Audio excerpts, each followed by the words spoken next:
Hello hello madam, plastic mart থেকে একটা parcel আছে। ইয়েস, তোর পার্সেল এসে গেছে। কি পার্সেল রে? আমার সমস্ত 6 মাস অর্ডার করেছিস, এই নিয়ে এই মাসে 7 নম্বর পার্সেল আসছে। তো বাবা কি টাকার গাছ পুঁতেছে ঘরে? মা, আসলে ওটা একটা ফেস সিরাম, মুখে দিলে মুখ চকচক করে। Face serum? কদিন পর দেখবি তোদের ওই প্লাস্টিক মার্টের ছড়াটা আমার বাড়িতে এসে রেশন দিয়ে যাচ্ছে। নিজে তো জীবনে কোনোদিনও বাজার যাবি না, তা কত নিল শুনি? মানে বেশি না, মাত্র 499। 500 টাকা? ওই দোকানে একটা শিশির দাম 500 টাকা? একটুখানি কাঁচা হলুদ আর বেসন মুখে মাখলে তো মুখে এমনি নষ্ট হয়ে যায়। টাকাও না, জায়গা পাও না। দাঁড়া, আমি যাচ্ছি লজ্জায়।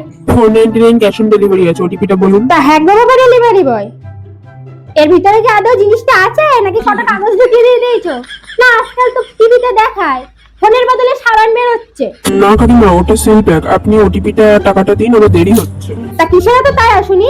আমাদের টাকা কি খড়কুটো? শোনো বাবা, আমার এই মেয়েটা একদম হাবাগোবা, তোমরা যা তা বুঝিয়ে গোছিয়ে দিয়ে যাও ওকে। এটা যদি কাজ না করে তাহলে এই গলিতে তোমাকে আমি ঢুকতে দেবো না, এই আমি বলে দিলুম। হ্যাঁ ধরো মা, হাতে ওটিপিটা দাও, ওকে যেতে দাও। লোকটা কি ভাবছে? না বাবা, ওটিপি নাও, 1208। আর এই নাও 500 টাকা। 1 টাকা কিন্তু আমি ফেরত দেবো, খুচরো আছে তো?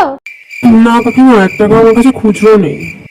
কেন নেই? কেন থাকবে না কেন? তোমরা তো 1 টাকা করে করে বড় লোক হচ্ছ। ঠিক আছে, তা 1 টাকা যখন নেই, ওই হাতে কালো কালি ব্যাগটা দিয়ে যাও, আমার ময়লা ফেলা কাজে লাগবে, হিসাব বরাবর দাও। আর এই নাও টাকা। না ধরো, তোমার ছাই মাখো।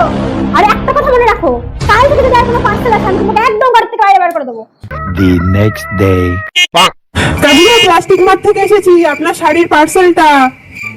হ্যাঁ বাবা, আসছি, দাঁড়াও। আমার বালিজুরি ছোট মনে এসে গেছে। কি দেখছিস এরকম করে তাকিয়ে? যা, হাতে কোনো টাকাটা নিয়ে আয়। দেখি তোমার পার্সেল এসছে।